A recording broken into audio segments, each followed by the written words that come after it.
সংকল্পের শক্তি অনেক বেশি। যখন কোনো ব্যক্তি কোনো কাজ করার জন্য দৃঢ় সংকল্প করে, তখন পাহাড়ও তার কাছে সর্ষের দানার মতো হয়ে যায়। তখন কোনো বাধাই তার পথ থামিয়ে রাখতে পারে না। যখন একটি ছোট ঝর্ণা সংকল্প করে, জেদ করে, তখন সে পাথরের বুক চিরে বেরিয়ে আসে। যখন একটি ছোট বীজ পৃথিবী দেখার সংকল্প করে, তখন সে মাটির ছাতি ভেদ করে বেরিয়ে আসে।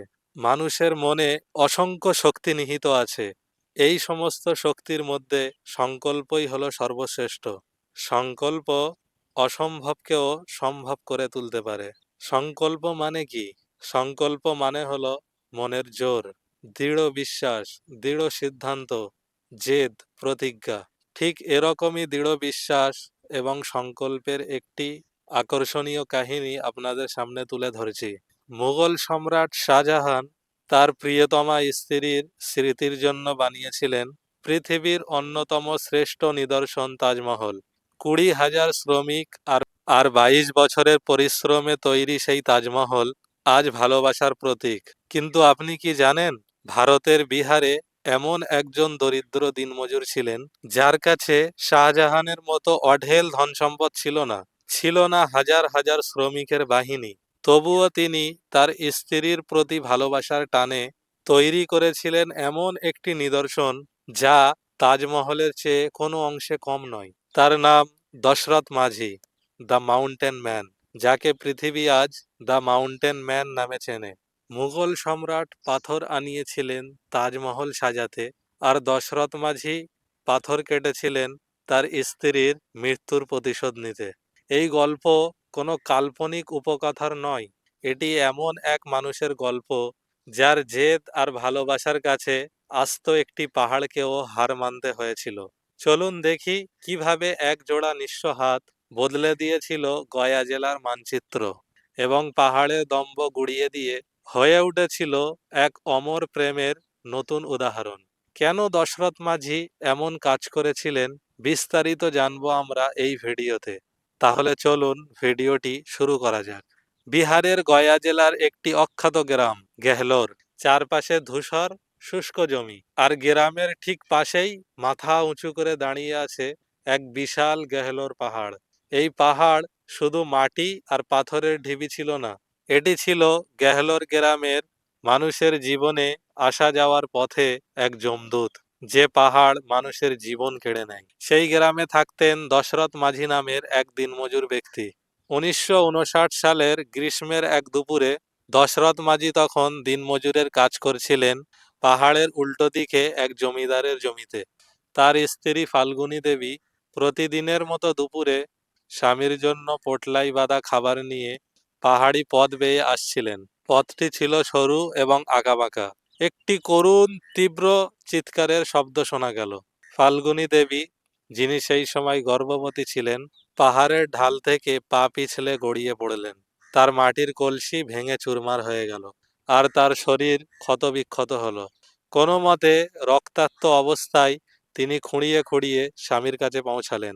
সেখান থেকে নিকটতম চিকিৎসা কেন্দ্র প্রায় 70 কিলোমিটার দূরে। সেই বিশাল পাহাড়ের কারণে সরাসরি যাওয়ার কোনো রাস্তা ছিল না। সেই দুর্গম পথ ঘুরে হাসপাতালে যাচ্ছিলেন, কিন্তু বিধাতা অন্য কিছু লিখে রেখেছিল। মাঝপথেই প্রেমের প্রতিমা ফাল্গুনী দেবী তার স্বামীর কোলে মাথা রেখে শেষ নিঃশ্বাস ত্যাগ করলেন। এই ঘটনার পরে দশরথ মাঝি একদম ভেঙে পড়েছিলেন, বাচ্চা ছেলের মতো ফুটে ফুটে কাঁদছিলেন। একই সাথে প্রেম ও জীবন কেড়ে নেওয়া সেই পাহাড়ের দিকে তাকিয়ে দশরথ মাঝি সেদিন প্রতিজ্ঞা করেছিলেন, আর নয়, এই পাহাড়কে এখানে থাকার আর কোনো অধিকার নেই, একে আমি ভেঙে ফেলবো। স্ত্রীর মৃত্যুর শোক দশরথ মাঝিকে পাগল করে দিয়েছিল। গ্রামবাসীরা তাকে পাগল বলে উপহাস করত, ঠাট্টা করত। সবাই ভাবতো তিনি স্ত্রীর শোকে পাগল হয়ে গেছেন। কিন্তু দশরথ মাঝির মনে জন্ম নিয়েছিল পৃথিবীর ইতিহাসে এক অন্যতম অদম্য সংকল্প। তিনি প্রতিজ্ঞা করলেন, তিনি এই পাহাড়ের বুক চিরে রাস্তা তৈরি করবেন, যাতে তার গ্রামের আর কোনো মানুষ চিকিৎসার অভাবে মারা না যায়। কোনো সরকারি সাহায্য নয়, কোনো সংগঠনের দলীয় শক্তি নয়। দশরথ মাঝির হাতে ছিল শুধু একটি হাতুড়ি আর একটি ছেনি, কিন্তু তার আসল অস্ত্র ছিল তার স্ত্রীর প্রতি অফুরন্ত ভালোবাসা ও প্রেম, এবং পাহাড়ের প্রতি অসীম ক্রোধ ও রাগ। এই সামান্য অস্ত্র নিয়ে 1960 সালের এক ভোরে সূর্য ওঠার আগেই দশরথ মাঝি নেমে পড়লেন প্রকৃতির বিরুদ্ধে এক অসম্ভব যুদ্ধে। গ্রামবাসীরা দূর থেকে হাসত, টিটকারি দিত। তারা বলতো, পাগল, একা মানুষ কি একটা পাথর সরাতে পারে? দশরথ মাঝি উত্তরে একটি শব্দও বলতেন না। তিনি কেবল হাতুড়ি ও ছেনির শব্দকেই তার উত্তর হতে দিলেন। দশরথ মাঝির কানে কোনো শব্দই যেত না। তার মন তখন শুধু একটিই শব্দ শুনতে পেত, ফাল্গুনী দেবীর সেই শেষ চিৎকার। ছেনির প্রতিটি আঘাত যেন সেই পাহাড়ের বিরুদ্ধে নেওয়া তার প্রতিশোধ, তার প্রেমের প্রতি শ্রদ্ধা। তার দৈনন্দিন জীবন, প্রতিদিন সকালের প্রথম প্রহরে তিনি হাতুড়ি ধরতেন, তারপরে দিনমজুরের কাজ করে কিছু টাকা রোজগার করতেন। সেই টাকায় খাবার ও নতুন যন্ত্রপাতি কিনতেন। বিকালে আবার ফিরে আসতেন পাহাড়ের কাছে। কাজ চলত গভীর রাত পর্যন্ত। 22টি বছর, বসন্ত, গ্রীষ্ম, বর্ষা, কোনো ঋতু তাকে থামাতে পারেনি। সকালে ছেনির ঠকঠক আওয়াজ, দুপুরে পাথর ভাঙার শব্দ, বিকালে আবারও ছেনির ঠকঠক আওয়াজ, রাতে আবারও পাথর ভাঙার শব্দ। প্রচণ্ড গরমে যখন পাথর উত্তপ্ত হতো, তখন তিনি পাথর ফাটাতে তার উপরে জল ঢালতেন। যখন খিদে পেত, তখন নিজের হাতে কাটা সামান্য কাঠ বিক্রি করে খাবার জোগাড় করতেন। দশরথ মাঝির প্রতিটি আঘাত, প্রতিটি ঘাম সেই বিশাল পাহাড়কে তিলে তিলে দুর্বল করে দিচ্ছিল। তার এই একক যুদ্ধ দেখে গ্রামবাসীরা প্রথমে তাকে উপহাস করত, কিন্তু দীর্ঘ 10 বছর পরে তারাও ধীরে ধীরে উপলব্ধি করতে শুরু করলো। তারা দেখলো পাহাড়ের বুকে সত্যিই একটি ফাটল হয়েছে। তারা আর উপহাসকারী রইল না। তারা তাকে বাবা বলে ডাকতে শুরু করলো। কেউ খাবার দিয়ে, কেউ বা নতুন যন্ত্রপাতি কিনে তাকে নীরবে সাহায্য করতে এগিয়ে এলো। তারপরে এলো সেই মহালগ্ন 1982 সাল।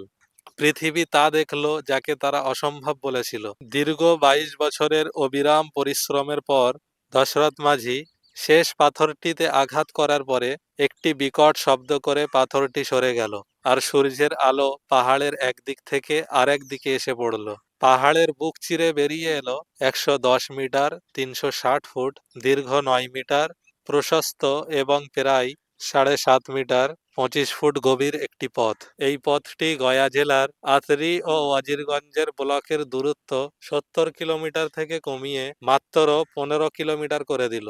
যে পথ আগে 70 কিলোমিটার ছিল, সেটি এখন 15 কিলোমিটার হয়ে গেল। যে পথ একসময় মানুষের জীবন কেড়ে নিত, সেই পথ এখন বহু মানুষের জীবন বাঁচাবে। তখন গ্রামবাসীরা দশরথ মাঝিকে সম্মান জানালেন, কিন্তু দশরথ মাঝি শান্ত ছিলেন। তার কোনো পুরস্কারের পরোয়া ছিল না। তার পুরস্কার তো সেদিনই মিলে গিয়েছিল যেদিন তিনি তার স্ত্রী ফাল্গুনী দেবীকে দেওয়া প্রতিশ্রুতি পূরণ করেছিলেন। দশরথ মাঝি কারো কাছে কোনো পুরস্কার চাননি। তার একমাত্র পুরস্কার ছিল ফাল্গুনী দেবীকে দেওয়া তার নীরব প্রতিশ্রুতি পূরণ করা।